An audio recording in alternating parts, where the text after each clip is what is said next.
Profeti Muhammed sallallahu alaihi wasallam lutej kështu: O Allah, dhuro më dashurinë tënde, dashurinë e atij, dashuria e të cilit më bën dobi pranë teje. O Allah, atë që më ke dhuruar dhe që e dua, ktheje në forcë për mua për të fituar atë që ti e do. Atë që ti ma largon prej meje dhe që e dua, zëvendësoje me atë që ti e do.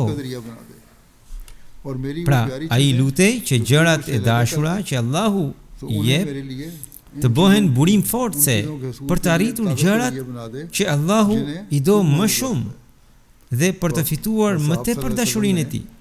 Dhe ai lutej gjithashtu që nëse Allahu e ndan nga gjërat që ai i konsideron të dashura, pra që profeti i konsideron të dashura, qofshin ato sende apo njerëz, kjo ndarje të mos shkaktoj dëshpërim, por të jap forcë për të arritur tek ato gjëra që Allahu i do dhe i pëlqen. Kjo ishte shpreja e thellë e dashurisë së profetit Muhammed sallallahu alaihi wasallam për Allahun e madhërisëm.